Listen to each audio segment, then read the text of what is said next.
The following production is part of the Play Some Video Games podcast network.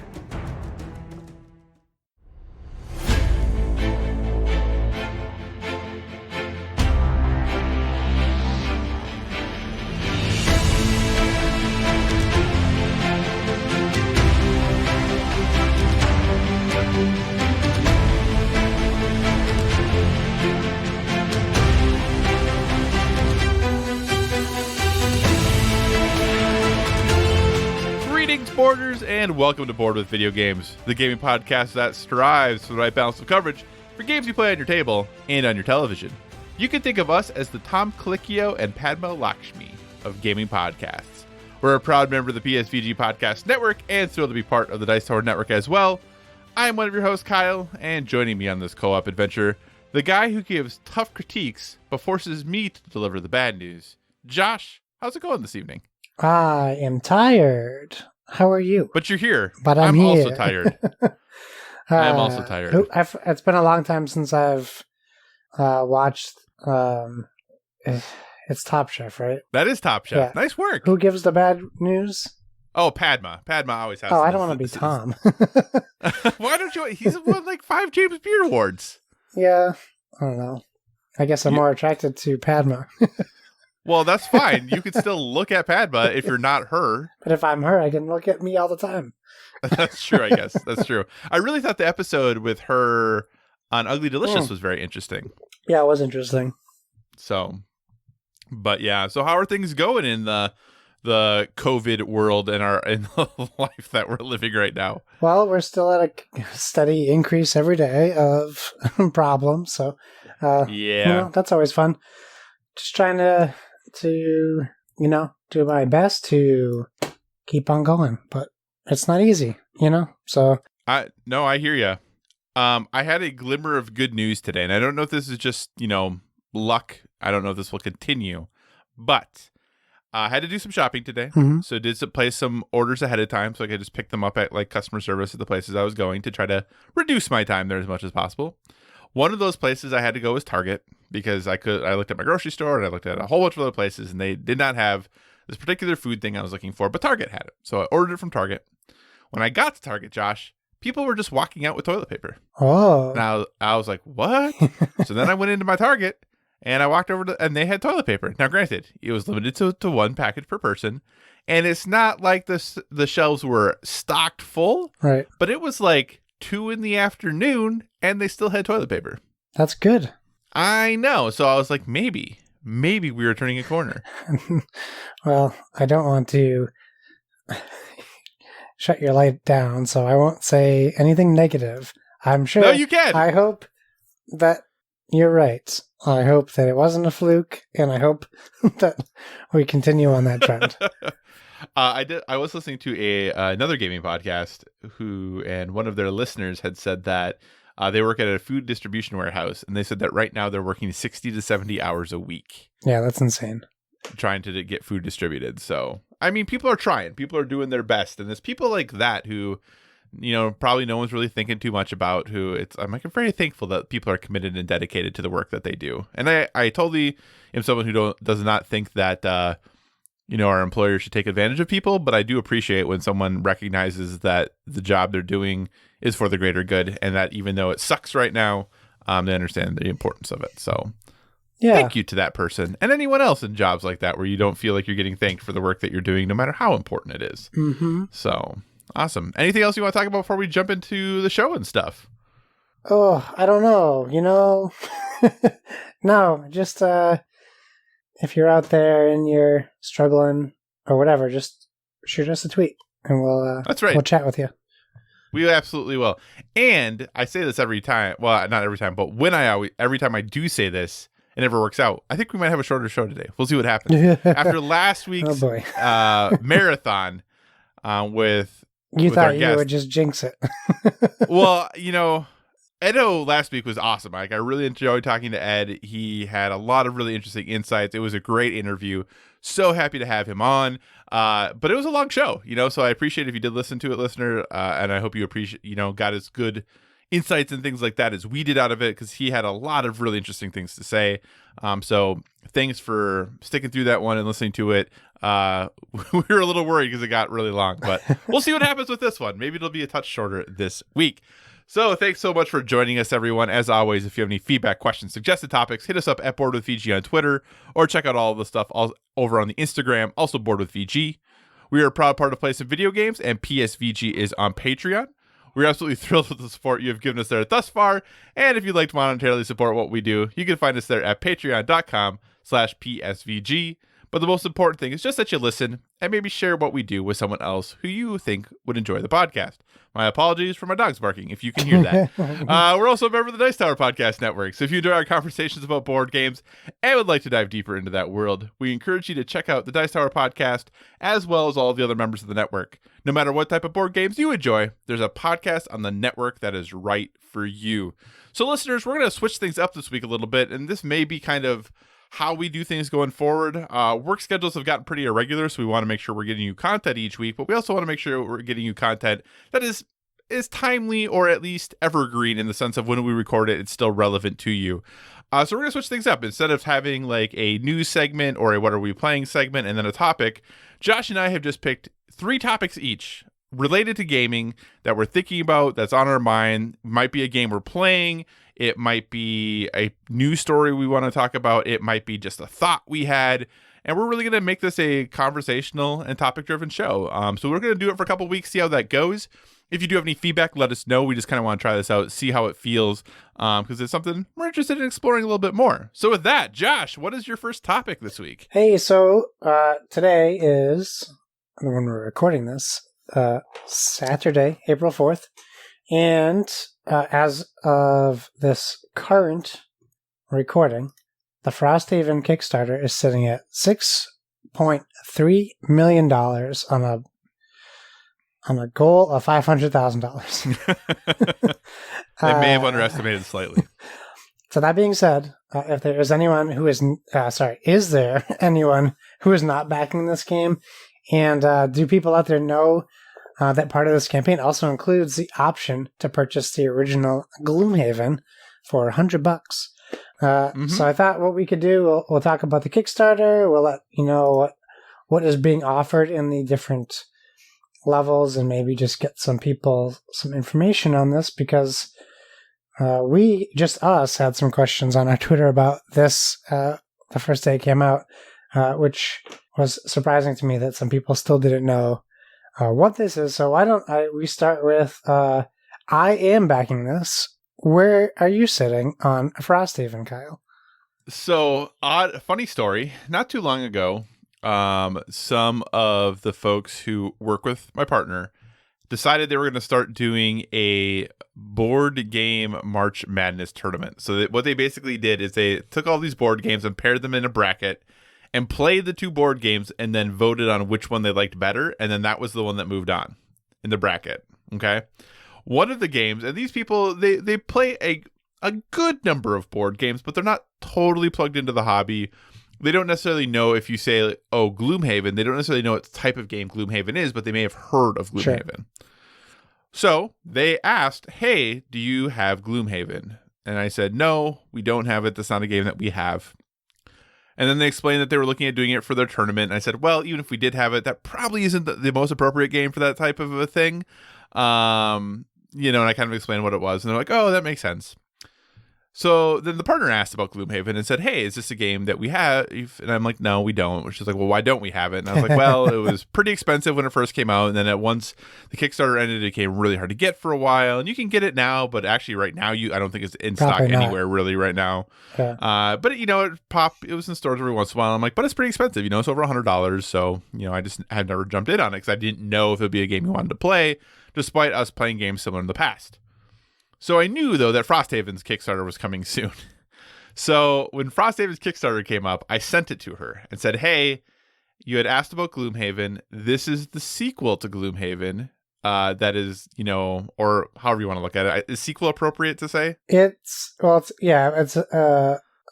guess if you want to go by Isaac, the designer, the creator's describing it, it's the spiritual successor or continuation of Gloomhaven.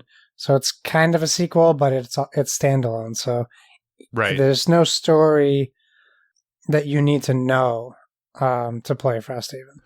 Right. But it's in the Gloomhaven world. It's literally technically off of the current Gloomhaven map, just a little north of it. Yeah. So anyway, so I was like, okay, here's what it is. So she looked at it and then didn't say anything. So a day or two later, I was like, hey, did you look at that Kickstarter I sent you? What do you think? And she's like, yeah, I was totally into it until I saw the price. And I was like, okay. Because what my plan was, because of other things that have happened recently, my plan was to back Frosthaven and to then buy Gloomhaven, because they're going to be shipping Gloomhaven in like June. Yep. If you buy it as part of this campaign.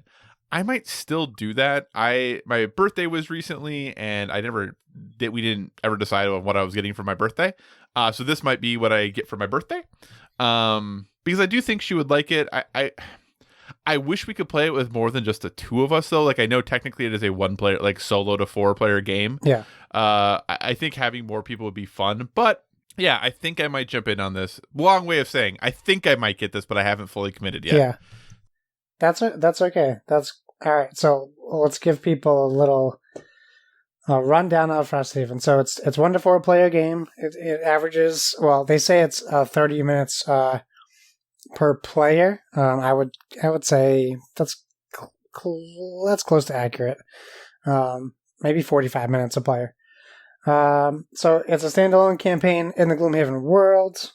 However, the characters are interchangeable. So you can play characters from Gloomhaven, or the expansion Forgotten Circles, or the upcoming light version of Gloomhaven called Jaws of the Lion.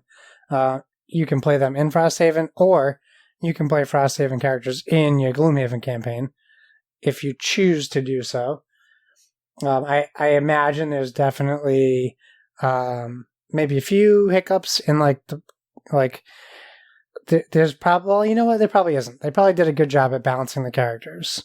I think everything that's campaign driven is exclusive to the game, because Frosthaven does have different aspects to the game, where this introduces city building into basically the Gloomhaven world, where Frosthaven is like this town that has been just like destroyed, and you're building up walls to protect the town, and then you're rebuilding it. And some of the things you do is you get to you get to choose, like, oh, I'm going to build an armory first, or oh, I'm going to build an inn, things like that. And you choose what buildings you're going to build and where you're going to build them by using stickers that you place on the board. So it kind of has that like legacy aspect to it, which is pretty cool. I don't know how that fully evolves. Can your buildings also be destroyed? Because you also play in day and night cycles, which is also new to the Gloomhaven game. It is similar. You still start with 6 available characters, and you can unlock 10 more characters as you play through the game. It has 30 double-sided map tiles, or 30 plus double-sided map tiles. A bunch of overlay tiles, which are like traps and treasure chests, and has monster cards, monsters, dungeon cards, all this kind of stuff that's in the current Gloomhaven. All that stuff is still in here. The add-ons you can add on the basic game of Gloomhaven, which is $100. Normally it's $140, so it's a pretty good discount. You can add the expansion for $30. What I like is there's even an $18 version of the Steam game, the early access game. That's cool. Which is like $7 or $8 off of the going rate, which is nice of them to offer. A bunch of stuff for the other Gloomhaven things, pins, coins, etc. And looks like Frosthaven's going to retail for $160 after this. You can get in for $100, so it must be. If you look at the box, it looks like it's going to be a bit bigger than the regular Gloomhaven. And the Gloomhaven box is a beast as is. Yes, it's 21 pounds. So one of the things that I think is cool, but are my buddy who's normally a GM in his Pathfinder games is going to be bummed about is that if you can also get the foreteller narration for Frosthaven, and foreteller is a professionally produced narrator for all the campaign, and that's over 99 campaigns, over 100 campaign stories. So they have a professional voice actor reading them all, which is pretty cool. You can also get it for $15 on its own, or you can do the all-in pledge like I'm doing and get the Broken Token insert, which you can also add on, which is super smart and awesome that they did that. For anyone who's still considering Gloomhaven, my suggestion is if you're not ready to take the plunge on Frosthaven, I don't know if timelines are going to be changing or not, but in September they should be releasing Heart of the Lion. That's what it's called. Jaws of the Lion. Yep. Sorry. And that is like a lighter version of Gloomhaven. It has less scenarios, less characters, but it's also going to have exclusive characters to Jaws of the Lion, which means I'm going to have to buy that just so I can get all the characters. So that's nice that they have that as well. So there's still 26 days to go as of recording. So yeah, I just wanted to maybe educate people a little bit on a game that I'm very excited about. I mean, no one's paying us to tell you this is a great game. Right. But it also isn't a game for everyone. This is definitely a heavy RPG style board game. As they describe it, a Euro-inspired dungeon crawl. It's cool because yesterday they announced, 2 days ago they announced they're doing guest designers to help with the stories. And yesterday they announced they're including a Dark Tower location on the map, and it has a Dark Tower sticker. And the story is being written by one of the writers on the Return to Dark Tower game. Oh, that's cool. Yeah, so I thought it was pretty cool. They also so we have Dark Tower, and there's also some guest designers that they're going to be continuously releasing during the campaign and letting you know what's going on. Right, because he helped with Return to Dark Tower, didn't he, Isaac? Yeah, him and Rob are really I think the brainchildren for Return to Dark Tower, but he brought in, I can tell you who it is because it's right in front of me. Justin Jacobson, who's the president of Restoration Games. So he's also writing this story for Dark Tower to be incorporated in a small little way into the game, but it looks pretty cool. They did a nice design. Seems to fit on the map nice. Okay, Josh, so here's my question for you. We have talked long hours on this podcast about how board games are too darn expensive. Mm-hmm. And now, I can say it because it's on the campaign. You just spent $240 US. Yes. Plus shipping. Yeah, 40, on a 45 board bucks, game. I think. $45 I think that's shipping? what it is for the whole thing. If it was just the base one, I think it was 20, but for everything it was 45. So you were spending almost $300 Yes. on this game. Uh-huh. Why are you willing to drop $300 almost on this game, but other games is just can't? Well, I know what this game is essentially. I'm already really enjoying Gloomhaven with my current group, and you could make the argument that we won't even be finished with our campaign by the time this even ships to baggers in May of next year. But I also know it's a good investment. I know this game won't be easy to find after it comes out. At least I can only imagine based on how hard it was to find Gloomhaven.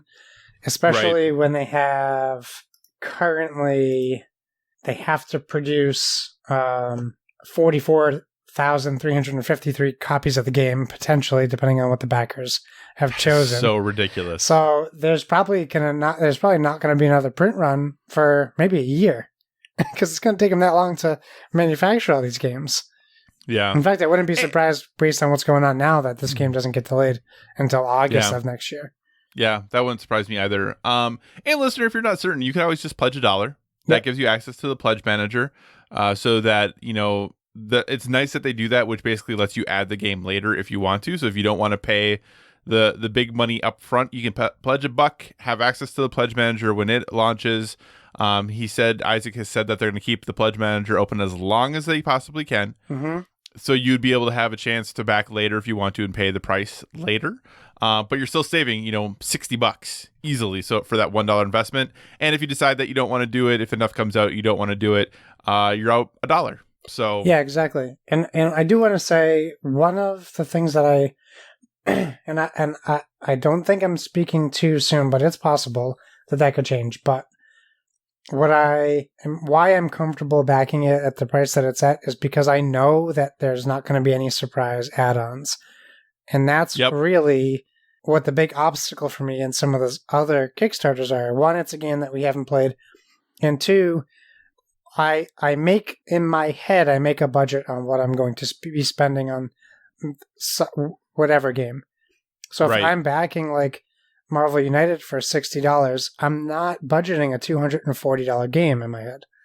Right. And that's what it ended up being, at least close to that, if not more.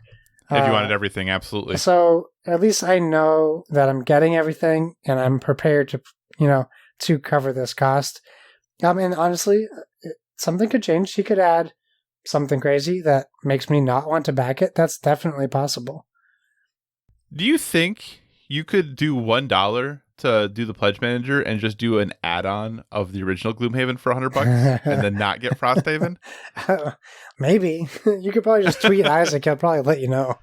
Yeah. He probably would say yes. I bet you can do that. Yeah, I might get this. Like I said, it's on the list. I definitely want to, but part of the reason I haven't is that if I did get it, I would want to go in at the $240 level. Yeah. And then I'd want to get and then I would want to get Gloomhaven, and then it's like, well, if I'm getting Gloomhaven, I probably should get the expansion. But then also, even if I get that game in July, there's no way I'm going to have that done by, even if I get Frosthaven. Even if Frosthaven's delayed 6 months. Yeah, but you guys get in a lot of playtime. You guys have some good days where you can get in. I know that's not happening right now, but that's true. You guys have good marathon days. Like for us, it's once a month. Like it's yeah, no, that's true. That's true. But you had a stimulus check coming, so maybe that will help you take that plunge. That's a good point. So that's an excellent point. I'm really happy though, and you mentioned that they're working with Broken Token already. It's the smartest thing that he's done. Yeah, that they already have an organizer. You can get it as part of it. That way, when you get your Frosthaven game, you can sit down and put Frosthaven to the side and spend a few hours assembling your Broken Token yeah, organizer. Yeah. So anyway, anything else about Frosthaven you want to say? No, I'm just excited to see the stuff they announce over the next coming weeks, and I know he keeps saying that they have surprises in store. I'm just hoping those aren't additional things I have to pay for, and that they're actually just cool content. Yeah, based off of how the first one, I can't imagine, or I'm anticipating it's not going to be additional add-on stuff. It seems very much like, hey, here are things in here that we're talking that we haven't really specified, that we're like, there's 100+ scenarios, but we're not telling you what those scenarios are or who the guest designers are. Like, I think it's gonna be a lot of that stuff, which is cool. Yeah. So, all right, Josh, my first topic is kind of a bummer, but also understandable. Some games have been delayed, and for some again recently. PlayStation has delayed Iron Man VR and The Last of Us Part 2 indefinitely.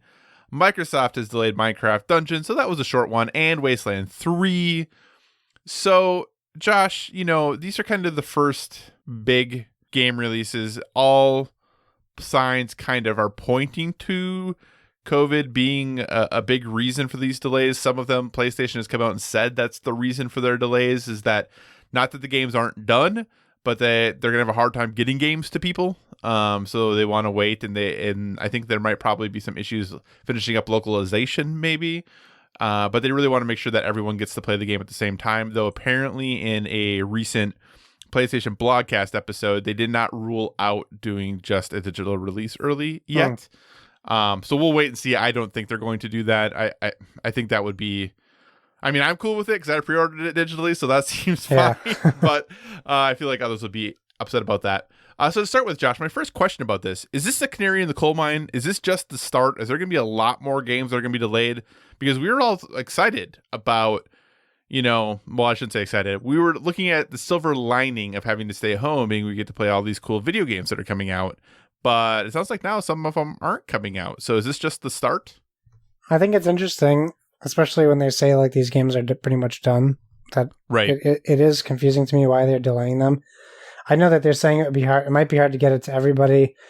I get that, but this is also a time where you want to make money because you're not making money. And my conspiracy theory, my thought around it is, Minecraft Dungeons not a big deal for Microsoft, even Wasteland 3, but at least for PlayStation, it gives me this like weird feeling that Sony is going to delay the PlayStation 5 and they're delaying these releases so that people have something to fill in that gap. So like, okay, I'm not done with The Last of Us 2 and then I hear about the PlayStation 5 getting delayed.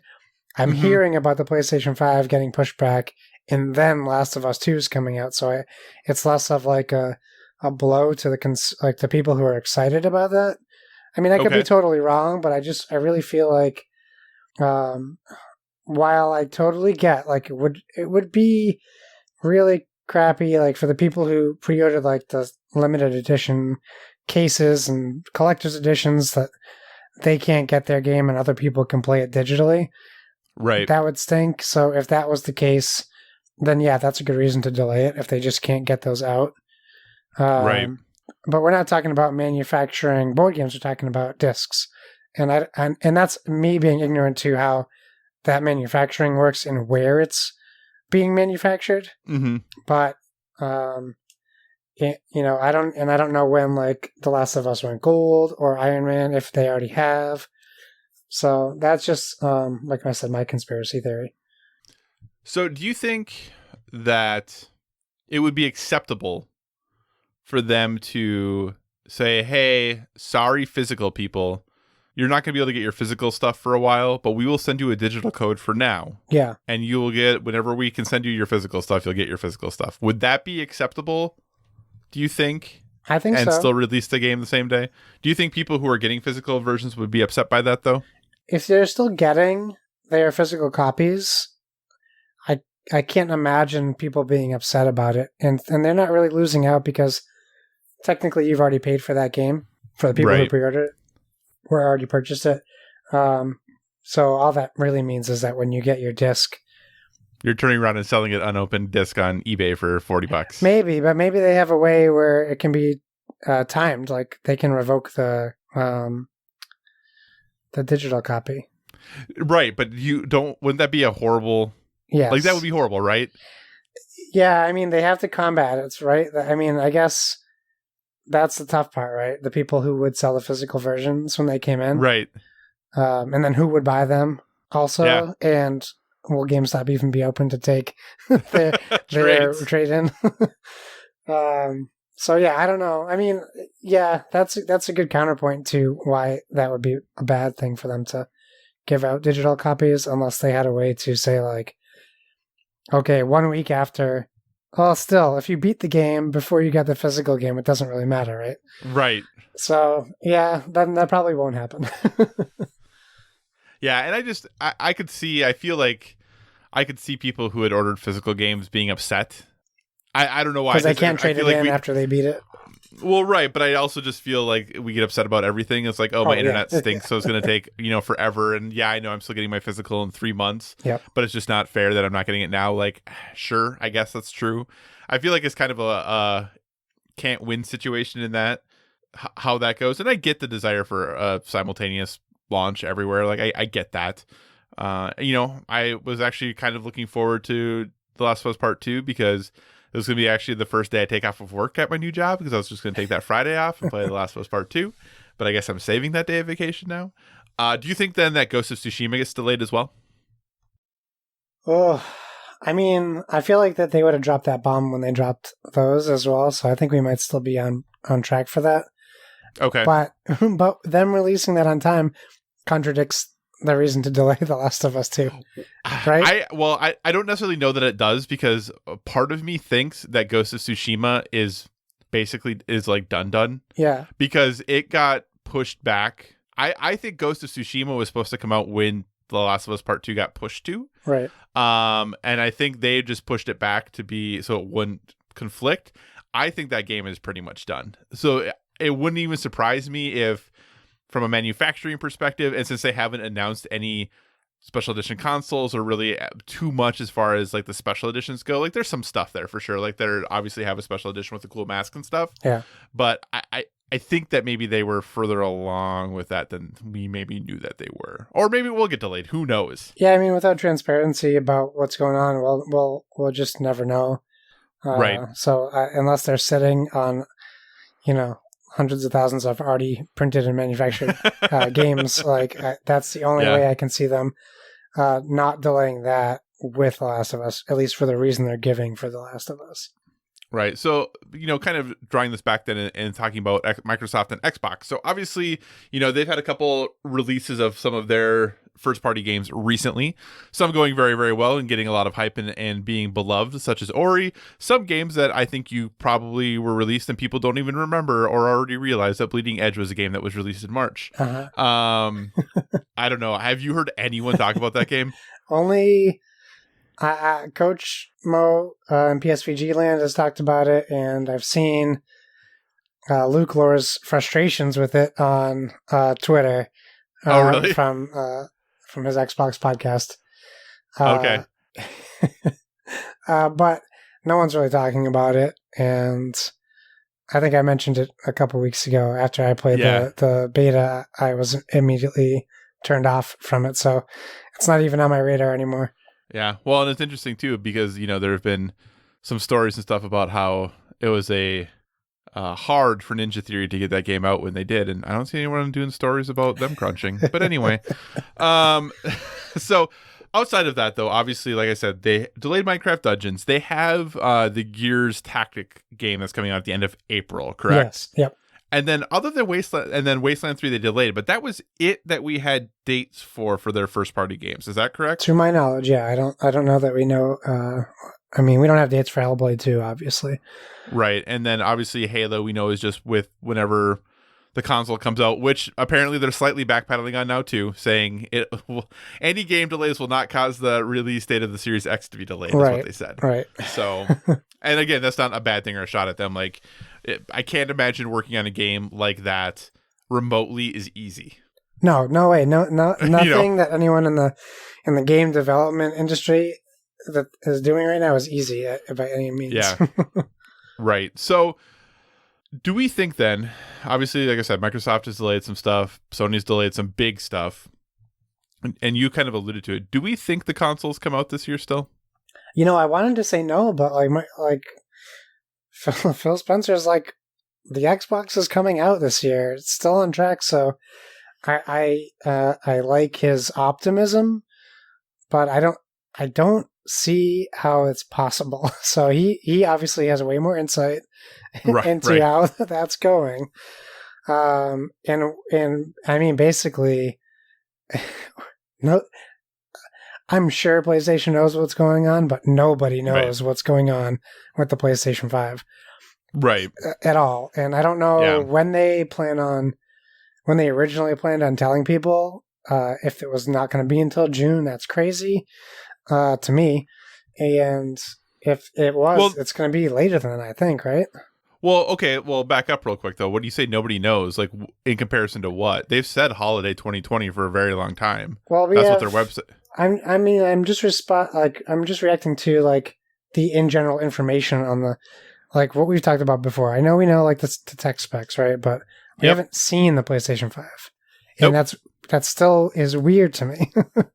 So that's what I mean. Yeah. We don't know what's going on with the PlayStation 5, even in the physical aspect of it. So for us to not know the release date isn't a surprise either. And holiday is a 4-month span. So we don't know when it's coming out either.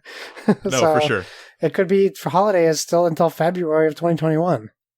Did they say holiday 2020 or just holiday? I think it said holiday 2020. 2020. So we have either November or December. Because if they just said holiday, then that could That would be be any holiday, right? like, right. I don't see them launching a console in December. I don't see anyone launching a console in December. Yeah, I think there's a high likelihood PlayStation comes out in like March 2021. Like, I don't think that's out of the realm of possibility at all. If you were an exec and you got final say, yeah, would you rather release a console knowing it's going to be supply constrained for holiday this year, yeah, or delay it till March knowing you'll have the numbers to be able to sell what it's capable of selling? If I'm an exec, I'm putting it out when supply is constrained because it creates demand. I know as a consumer, we don't want that. It just leads to frustration.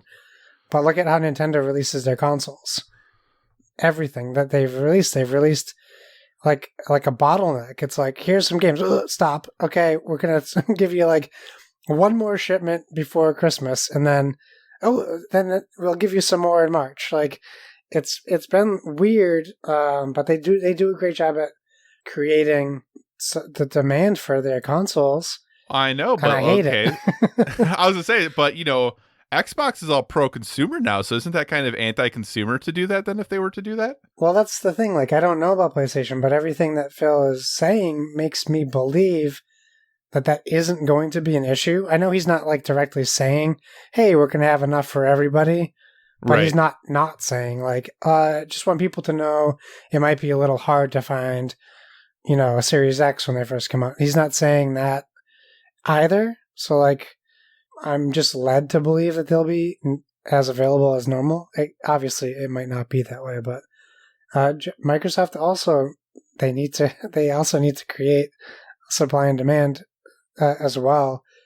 So if I'm an executive, that's what my plan would be, is to create the supply and demand issue. If I'm a consumer, no, that's terrible.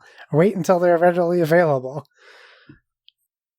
Just seems very antithetical Anti-consumer? to what No, it just seems very antithetical to what Microsoft's whole message is of like, play your games everywhere. It doesn't matter what platform, no console exclusives, yada yada yada. Yeah, you can go buy an Xbox One X, of course. Right. That stays right in line with what he's going to tell you in November. Yeah. If you can't get a Series X, buy an Xbox One X. It's only $299 now. Like, right, and then in 6 months buy another console and buy the nicer one. Well, they have that whole trade-in thing at the Microsoft Store.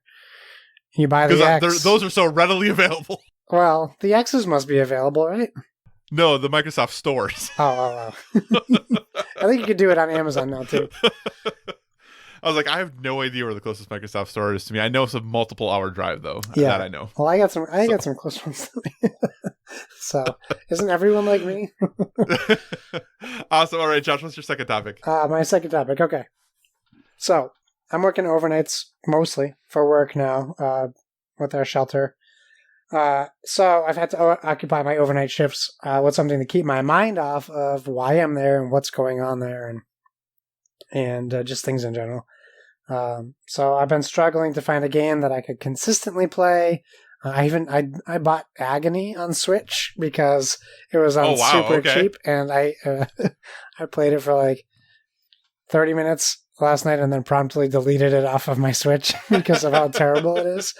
But I've been like struggling, even like when I'm at home and I've been playing Animal Crossing in bed on my Switch, I've had no problem playing it for hours. But for some reason, while I'm at work, I haven't had I'm not comfortable doing that. I haven't found. I know it sounds weird saying playing video games while I'm at work, but we need to do something. We're still working, but we also have a lot of downtime. Right. So I was having trouble finding a game I could consistently play until I booted up Diablo 3 again last night, and I really got back into the swing of it. It really was a great stress relief for me, and like a comfort game. Like, I really was able to turn everything off and just play a podcast. You don't even need to listen to the game after you've played it for so many hours like I have. Right. So I was able to do that. So what I wanted to ask you and our listeners, they can tweet at us, what's your current comfort game that you're playing during the pandemic, and do you think that it's helping you? So I shared this with you before individually. I don't think I've talked about it on the podcast, though. Josh, I've started playing Minecraft again. Yes. And it has been a lot of fun. And earlier today, I was playing a little Minecraft, and I took some wheat and lured a couple sheep back to my little house, and I had them in the little pen, and then I fed them some wheat, and they loved it and loved each other and made a baby sheep. Oh, they loved each other. Yeah, they loved each other and made a baby sheep. The little hearts came up and everything, and planting some, wheat along the river and going down and exploring some caverns and tunnels and doing all of that thing. It just is, I forgot how much I like Minecraft. It's so fun.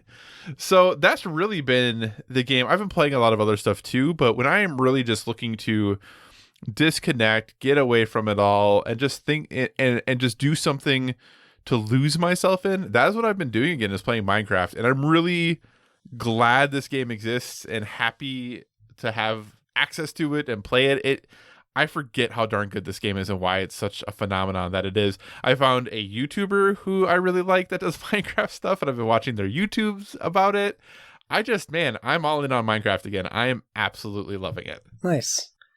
Well, that's great. I mean, it's definitely, we have this hobby that we enjoy so much, but it also can be used for things like now, like just to take your mind off things and just escape for a little bit too. So I'll say, listening to my coworker play Call of Duty and getting so mad, I had this funny moment where I realized I've never reacted that emotionally to a game, like angrily, to the point where like they had to put their head in their hands and take a minute, and I thought they were crying at one point. Like, oh wow.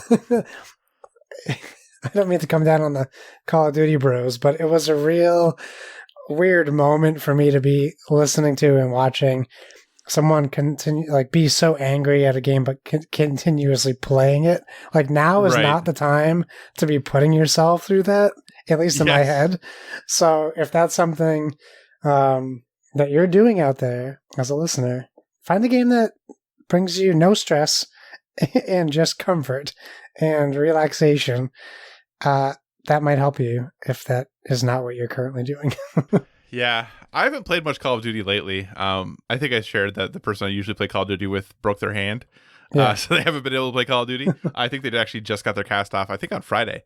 So I haven't played too much of it lately, but that is kind of actually one of the reasons I stopped playing it in general, not just because he wasn't able to play anymore, but that game does, I don't, almost never when I'm done playing Call of Duty am I in a better mood than when I started playing Call of Duty. Right.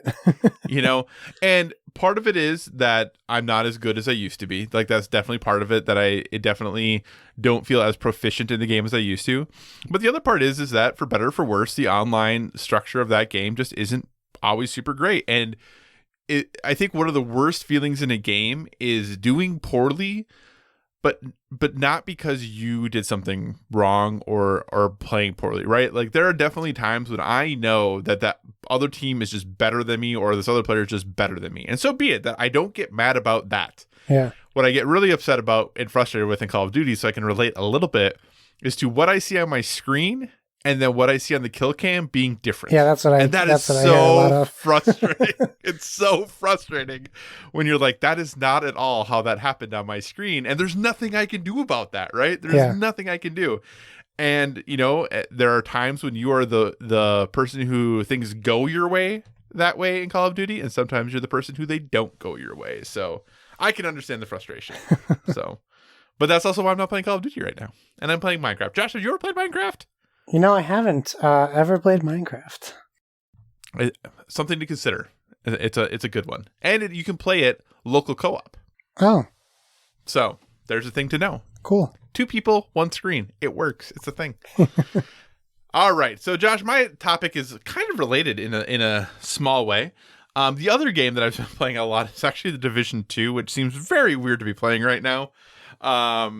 Because of everything that happens in it. Yeah. But I've been playing a lot of The Division 2. And what has really made me, I'm trying to put my finger on why I keep playing it, because I'll be honest, I have no idea what's happening in the story. No clue. We played it last year when it came out. We played it on Xbox. I'm playing it on PlayStation right now, and I'm actually further than I got when I was playing it on Xbox, and I got pretty far on Xbox. And I was trying to figure out what is drawing me into this world and why do I keep playing this game. So it really made me start to think, Josh, when it comes to these massive open world role-playing games, Yeah. what setting do you prefer? How do you like these games to be set? Do you like, the real life recreation of DC that's in The Division? Do you prefer something more fantasy world like The Witcher 3? Like, what type of world do you like best experiencing in these large open world games?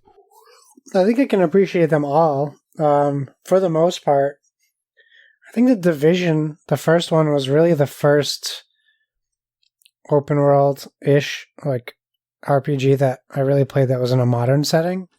Right. So I guess before then I would have said I prefer like Dragon Age Fantasy World.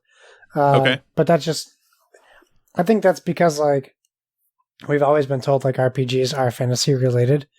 Mm-hmm. How they typically are. Did you never ever really play like Grand Theft Auto or anything? I have a hard time with Grand Theft Auto. I don't enjoy it. But I'll tell you why, and it's the reason I'm actually enjoying playing Grand Theft Auto Online with Lucas, for the same reason I'm about to tell you why I like the other games, is they do a great job at making you feel like you're not in an open world. And that's always been something important to me, because I need some structure, and I need some direction. So some like semblance of linearity, if that is a word, is necessary for me to enjoy any game pretty much. And I've always struggled with like MMOs or just pretty much open world RPGs, because that it's too open for me. And I think I was good on Grand Theft Auto.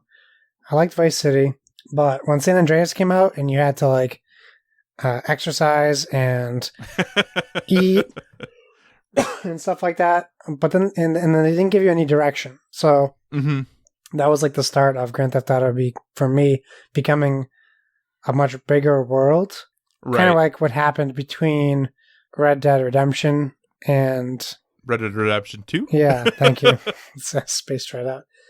It's a big jump there, where Red Dead Redemption was pretty linear for me. While there was a lot of game, it was pretty, you knew what you had to do, and you could kind of improvise how you got there, but it was always clear. So GTA 4, 3, 4, 5, those games where they kind of just throw you in this world and then like, hey, figure it out.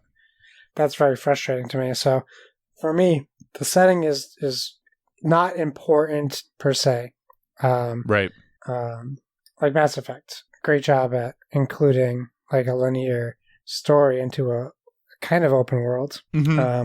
In fact, I've taken to replaying Mass Effect Andromeda, and I just really hate it. The controls are so terrible, and I don't remember if the controls from Mass Effect 1, 2, and 3 were as bad as I'm experiencing or feeling that Andromeda is. Right. But that's also the nostalgia effect too. So I'm not thinking of the controls in Mass Effect. I'm thinking of the gameplay, because when I play Grand Theft Auto Online with Lucas, the controls for Grand Theft Auto are horrible. The characters they don't move fluid, right? And I'm not one to remap my controller, so like the jump button's in the wrong spot, and everything is weird to me. So, that was a terrible off ramp that I just took. So yeah, to answer your question in the longest way possible, I don't have a preference to the world in RPGs. Is there something that you like lean towards when you're looking at your open world RPGs? Well, it's interesting because a decade ago or a little more, I would have definitely said sci-fi. I would have been all in on that type of game because that was really what I was into. And I would have liked it.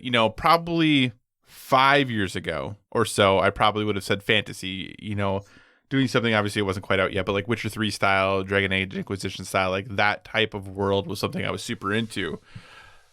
the more I think about it now, and I like all of those things still. I like the more quote unquote modern games, or those taking in, whether it be your Divisions, whether it be, obviously it was a smaller open world, but something like Infamous Second Son, which is a modern city and all of those things. Like I like those. Those are cool. I, like you, have never been super into GTA. So that's something that I've played some, but I've never really gotten into it.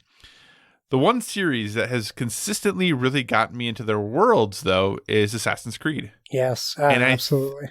And I think there's just something about visiting a place that there's really no way for me to visit, but did actually exist. Yeah, there's a lot of historical background to those games. Right, and it might not be exactly the way it is in the game, but they do a lot, they've done a lot of research to try to get as much actual historical fact and accuracy into just the world that they build. Now, granted, obviously the gameplay and everything else goes a whole bunch of different directions, but the facts about, if you read the information that is there, you take the time to listen to the conversations that people are having with NPCs and stuff, like a lot of that is based in historical knowledge. And there's just something about those games that I really think that tends to where I lean to now. And I'm really excited about the next one, which is supposed to be Norse setting. Yes. I think that could be cool. And supposedly it's going to include both, London, like early days of London and Paris and all these other things. So yeah, I think is now kind of where I sit, is those historical places that did exist and giving me a chance to visit them. And I think it's still fun to go to these fantasy worlds or these sci-fi places that people completely create in their heads. That's still awesome, but there's just something about that, the ridiculous groundedness in some ways, like ridiculous things are happening in this grounded place.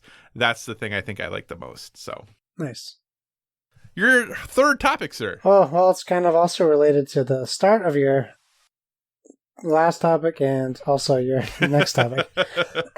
So, a lot of people in the board gaming community right now have decided they're going to start picking up every and all different versions of the game Pandemic, and they are actively buying it out of stock of places and playing it. And I've heard people actually playing Plague Inc. and naming their virus Corona or COVID-19. So I guess I kind of just wanted to talk to you and why do we think that is? And also, what the heck? Why play a Pandemic when you're living it and you have potentially so many other games to play, especially in people's backlogs? I have had no interest, period, in picking up my copy of Pandemic or Legacy at all. I also like people like going onto Netflix and seeing Contagion and Outbreak trending. I don't understand. Do people need to create a sense of fear for some reason? What is going on? I genuinely think, and maybe I'm wrong, that this is a situation that very much of a situation of like, if you don't laugh about it, you'll cry about it. Right.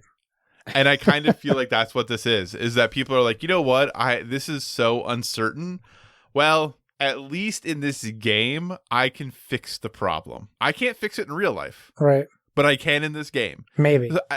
Yeah, maybe. Well, you might play die. Pandemic. If you play Pandemic on like the easiest difficulty, granted, I've played a lot of Pandemic in my day, but at this point, Pandemic on easiest difficulty is kind of a walk in the park. Yeah. And I think if you play it enough, I think it is for most people as well. But yeah, I think it's a situation of that you look at everything else that's going around in the world and be like, well, I guess we can do this because then maybe we can fix it. I don't know. What do you think? Why do you think people are doing it? I don't get it. I don't understand why people do it. I have no interest in watching any movies about. I know when this started and my wife was watching the show on the Pandemic documentary, I knew nothing good was going to come from that. It's only created more irrational fear in her because when it's kind of like what I imagine being a nurse is like right now, or being a doctor who has children and just in general. you have so much information potentially on a topic that you are over worried. Right. And I just don't understand when I sit down to play something, it's to escape real life generally. Mm-hmm. And why would I want to sit down and play a game where the world is being like infected by a virus when that's literally, I can just turn on the news and see that. I would rather play any other game. So I can't empathize with anyone currently playing Pandemic in any form. It really boggles my mind. I don't get it. Or the Division 2, maybe? I mean, the Division 2, at least you can ignore the storyline. Oh, yeah. I have no idea what's going on. Right? You don't have to focus on that. You're shooting people. You can turn your brain off with the Division. Yeah. The Division, also a game. Don't play like if you're going to follow the storyline. It's about a virus that comes out on Black Friday. Yeah, and it's in New York, which is like basically uninhabitable right now. Yeah, and DC for the second one, Yeah. which, So, yeah. I mean, yeah, I can turn that off with the Division 2. Like, I don't have to focus on that story, but like literally the whole part of Pandemic is about a pandemic. Like, you can't avoid that part of the game. Yeah, I do also think, though, you mentioned, but you could lose. Like, I don't think most people go into games expecting to lose. No, I don't think so either. So I think that it's like, hey. But could that be demoralizing to you? I mean, I guess it could be. I lose all the time at stuff, though, so for me, whatever. But I could definitely see, though, where people are like, hey, I can hear the conversation of, hey, we can't fix the problem in real life, but you know what? We can fix it in this board game. I can hear that conversation people having and feeling like it's a good idea and a way for them to relieve stress about the situation. I mean, maybe. Not saying it works for me, but I can definitely hear that conversation.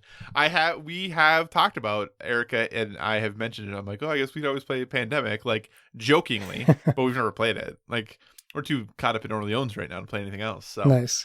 But yeah. So anything else you want to say about that? Are you telling people they shouldn't play Pandemic, and if they do, they should feel bad about themselves? Is that what you're saying, Josh? No. If you enjoy it, I mean, more power to you, I guess. Do whatever it takes for you to take your mind off things and lighten the mood or enjoy yourself or whatever just makes you feel good. If you thrive in Panic, play it. Go have fun. If you thrive in Panic. Not for me. I'm having enough real life panic. I don't need to simulate it in a board game while that's happening in real life. That is also completely understandable. So my last topic, still related, obviously, because that's kind of like everything happening in the world. So with COVID-19 running amok, one cool thing, though, that is happening as a result of this is some board game publishers are providing opportunities for people to play games at home for free, or at least providing additional print and play scenarios, expansions, and things like that for their games for free. If you head over to Board Game Geek, there is a geek list right now that is running with all of the things that are on there. Josh, number one, were you aware of this list? Number two, what are your reactions to it? I wasn't aware of this list. I was aware, though, that people were doing this. I have actually sitting in my printer a print and play of the newest, not released expansion for Unmatched. And cool. I know Jamie Stegmaier created a roll and write game during the pandemic that you can print and play, and he's also doing like live stream plays of it. But I'm looking through the list now, and it's nice, like ebooks from Osprey and just a bunch of like a magazine, some Portal game stuff. Like, it's nice to see that all this stuff is out here. And yeah, Jamie's game is on here too, called Rolling Realms, which are like on paper looks like Ganz Schön Clever-ish. But I should download that because it looks cool, and I'm just happy to see people coming together and doing this. And like I told Kyle before we started recording, Deepwater Games was doing these bundles on sale where you can get really good priced games. There's a couple other companies out there selling games at a pretty reduced rate and free shipping, so you can play some of their games. Amazon's doing was doing a buy two get one free on board games. So it's nice to see people helping out us and each other and supporting each other. It's nice to see. I'm trying to word it right. It's nice to see like humanity there, Right. people not just looking to turn a profit and supporting the people who keep them in business. It's like, hey, here's something for you. We appreciate everything you've done for us, kind of thing. Right.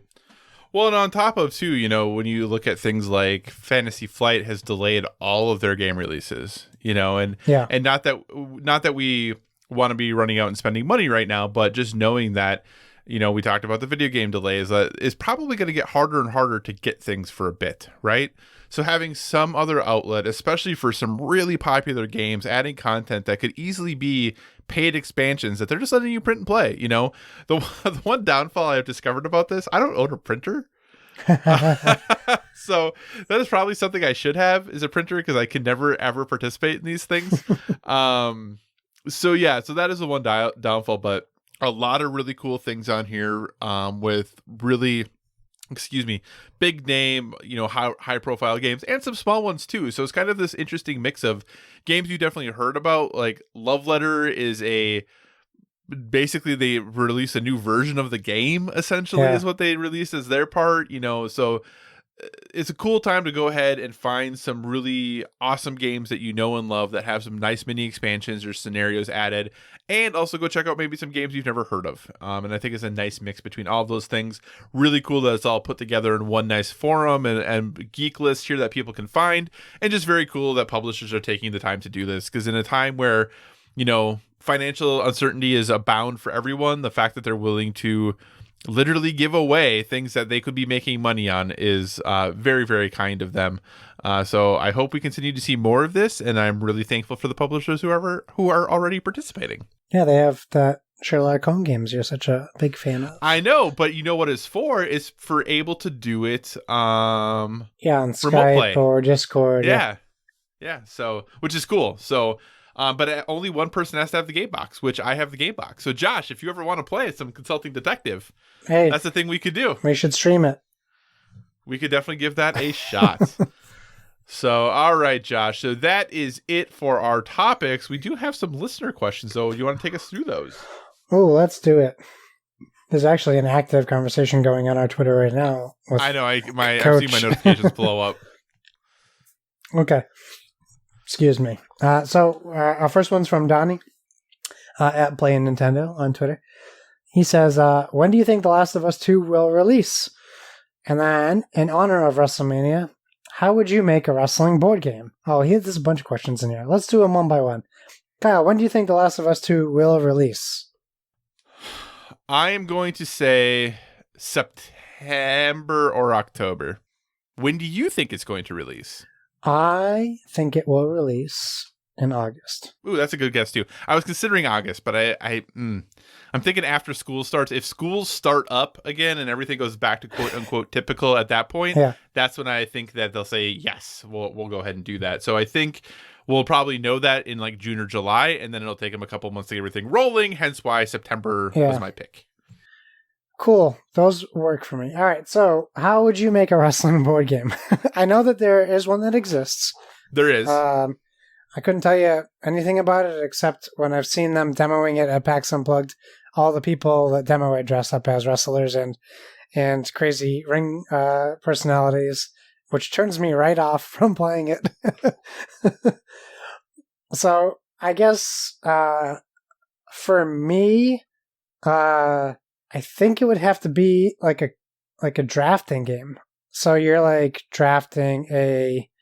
So here's what I would do. So you have a drafting technique like Seven Wonders, where you're starting with a deck of cards that are shuffled and you pass them around, and then after you draft your decks, you go into a building phase where you're building a lineup, but you don't let your opponent know.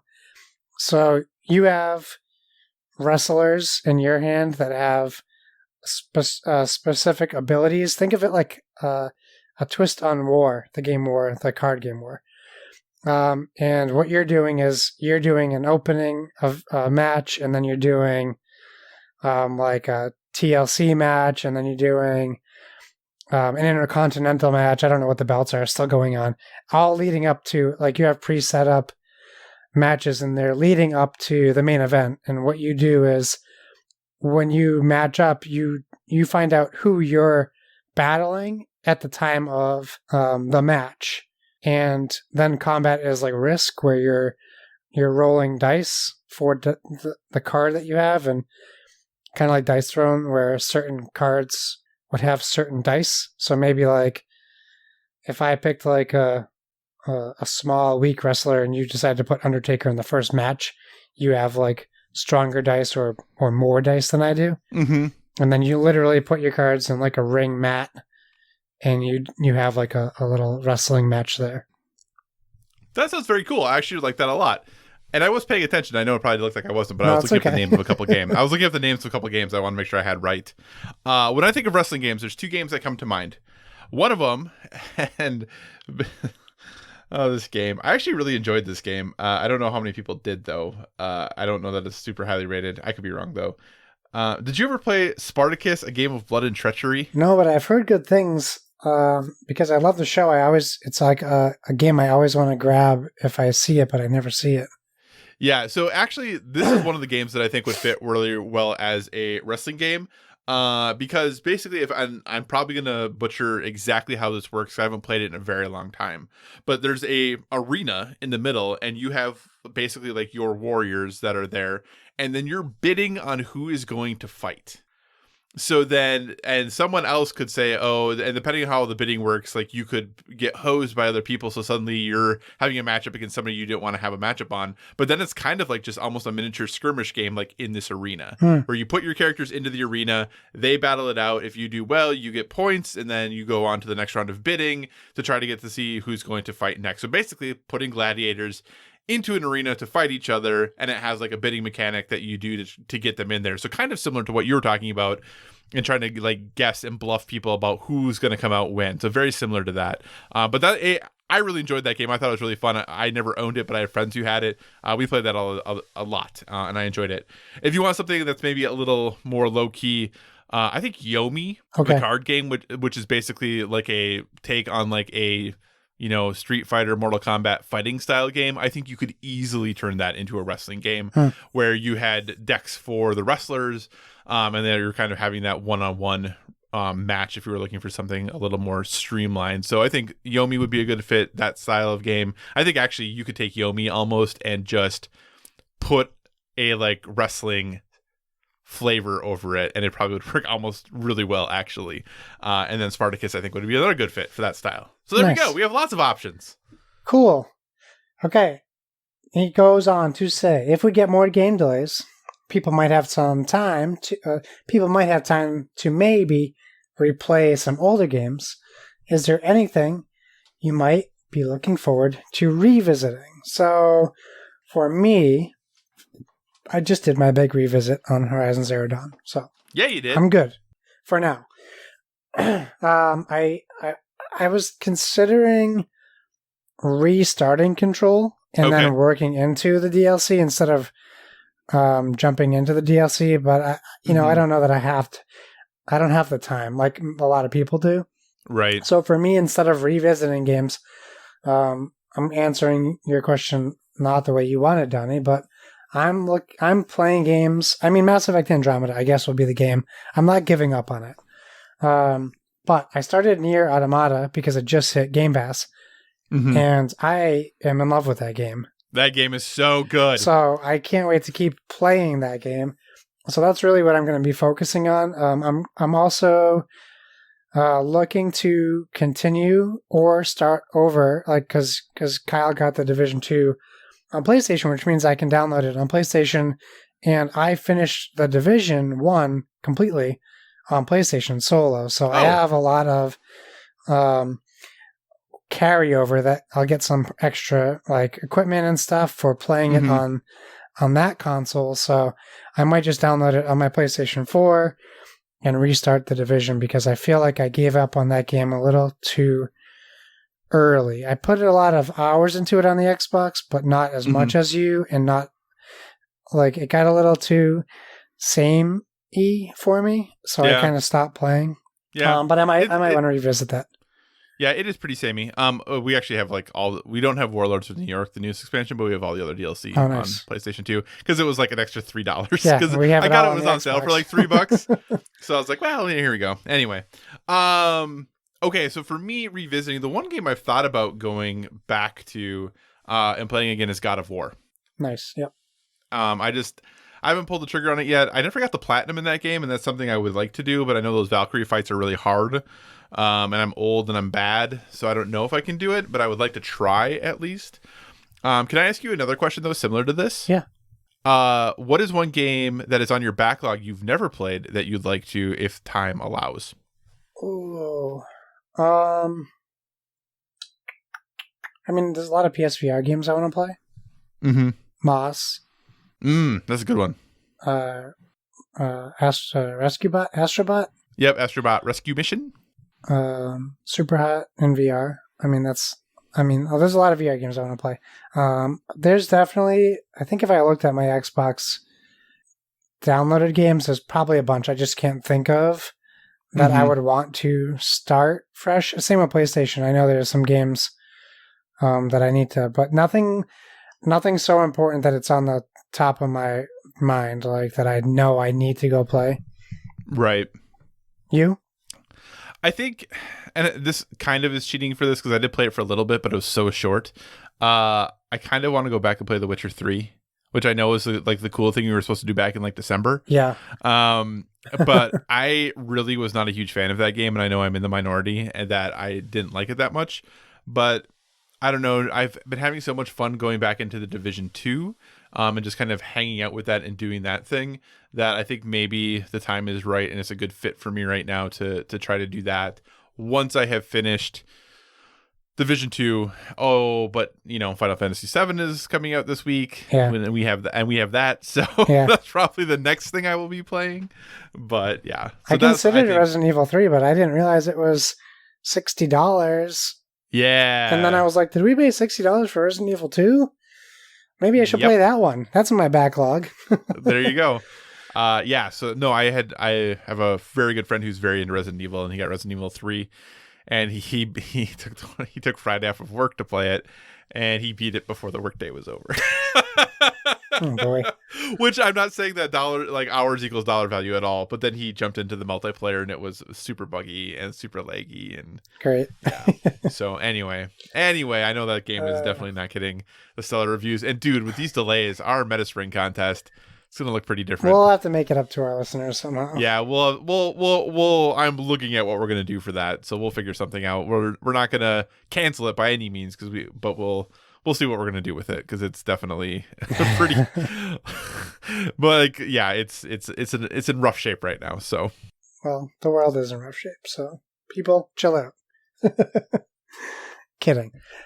Okay, so Coach decided to antagonize Donnie and jumps in on Donnie's questions to ask us. Following up Donnie's question, Coach Hulk says, and more importantly, with lower tier games like The Last of Us 2 being delayed, do you think mega amazing perfect games like Madden will be affected? So I guess, have we seen a perfect Madden? Because I can't think of one. So maybe I feel like the mega amazing perfect game like Madden has already indefinitely been delayed because it's never come out. We're still waiting on that. Wow. Wow. Yes, Coach. I think Madden will also be affected. I think every game is going to be affected in some way. That doesn't necessarily mean that Madden will be delayed because how hard is it to update a roster on a game and still put it out? But we might not get any new mechanics or they might not be focusing on enhancing the run game like they have in the past.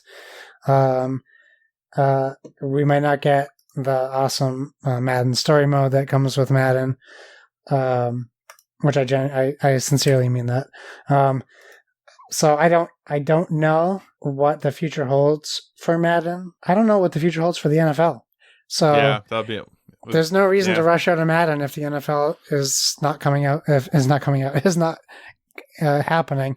A perfect time for Tom Brady to leave the Patriots. So, if anyone wants to blame anyone, you can blame Tom Brady for that, for the pandemic. I do think there's a good chance that, games like Madden and other games maybe in fall, maybe they don't get delayed, but maybe they're not quite as feature rich as they were intended to be. Yeah. That they recognize that because of the constraints of working from home, that they're not going to be able to do X, Y, and Z. So it just gets cut. I think, I don't know that Madden will be delayed, because maybe just like other sporting events are doing right now, all of the NFL's games will just be simulated in Madden, and that's what we'll be watching on Sundays is simulations of Madden. How funny would it be to play Madden? You play the game, but the stadiums are empty. Right. So right. You're playing Madden and there's no crowd noise and there's no announcers. All you just hear is the player audio on the field. But everyone has to stay 6 feet away from each other. Oh, man. It'd be a field day. Just have flags that stick out 6 feet away from each player. So, and once you hit the flag, they're just down. Yeah, just oh man, like a Radio Shack dinger goes off, ding. So I do. Yeah, like I said, I think there's going to be impact. I think the impacts maybe won't be as noticeable as the delay, but I do think that most games, at least over the next year, I would even say, I think are probably going to have some compromises made, or something didn't happen that they would have liked to, just because of the uncertainty of right now. And that could even just include because of budgets, right? Budgets can't stay the same. So, yep. Yeah. All right. Well, we're going to move towards wrapping the show up, and we're going to do our well-rounded life recommendation. Obviously, we are a gaming podcast, but we want to give you one recommendation, suggestion, or thing we are currently into that is helping us live that well-rounded life. Josh, what is your recommendation for our listeners? Hey, nailed it. Season 4 is out. I'm so excited. It's just as awesome as every other season. So it's my job to let you know, if you aren't watching Nailed It, you should start watching it. It's on Netflix. And if you have been watching it, now you know season 4 is out. It came out on April 1st. So make sure you watch that show. It is such a joy. So watch that show. I watched Puka Lives last night. On Hulu. It's part of their After Dark series. Yep. I didn't realize it was a sequel. There was this one has Felicia Day, Will Wheaton has a little bit cameo in it, and Jonah Ray. Not realizing it was a sequel, I probably would have watched the first one first. I don't know that it's important to the story, but it was just a bad movie. So my also recommendation for a well-rounded life is skip Puka Lives, even if you like Felicia Day and Jonah Ray. Like I do, I love them. Go watch Mystery Science Theater instead. They're both on that. Excellent. All right. My recommendation is actually a movie I watched last week, but it was Tiger King week, as it is, like, I think every week right now. Every week is Tiger King Every week is Tiger King week. But it's a movie that came out in 2019 that I finally watched. It is on Hulu. And that movie is Booksmart. The easy way to put it is a coming-of-age comedy. That is what the movie is. But it is one of the best coming-of-age comedies I have ever seen personally. I absolutely adore this movie. Caitlin Dever is in it. Beanie Feldstein is in it. Jessica Williams is in it. It's just a really funny, lighthearted, but still tackling deep, serious things that all of us experienced when we were becoming older and graduating from high school and going into college and trying to figure out who we were as a person, and do we make the right decisions, and is everything we've done worth it? And it just really examines all of those things in a both meaningful and deep way, but with some absolutely hilarious moments. Can't recommend it enough. I laughed harder than I have in some time watching this movie. That's Booksmart. It is on Hulu currently, so be sure to check it out. Josh, what do you say we wrap this show up? Let's do it. Thanks for joining us, everyone. In addition to finding us on Twitter and Instagram at BoredWithVG, you can find us on Facebook at facebook.com/BoredWithVG, so feel free to give us a 5-star rating over there. Also, if you want to communicate in the more long form, or you're just not feeling social media, please feel free to email us at boardwithvg@gmail.com. We tag our stuff with hashtag boardwithvg, so please feel free to do the same so we can see what you're up to. Especially now, let us know what you're playing, or if you want recommendations, hit us up with that @tag. And whatever podcast service you're listening to us on, we encourage you to give us a stellar rating. That is, whether you're downloading us from the PSVG feed, the Dice Tower Network feed, or our very own standalone Board with Video Games feed. You can find me on Xbox Live and PlayStation Network at Why So Serious. That's SIRRIUS.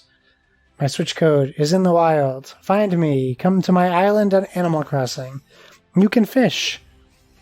Kyle, where can people find you? Did you know you can fish in Minecraft too? Yeah, that's not the same. I'm just saying. Okay, you can find me on all the usual places: Twitter, Instagram, PlayStation Network, Xbox Live, Board Game Geek, all at Psychocross, CYCOCROSS. As always, if you have suggestions for future topics, be sure to reach out to us on the social media, because we want to talk about what you want to hear about. And remember, everyone, whether it be board games or video games, never stop gaming.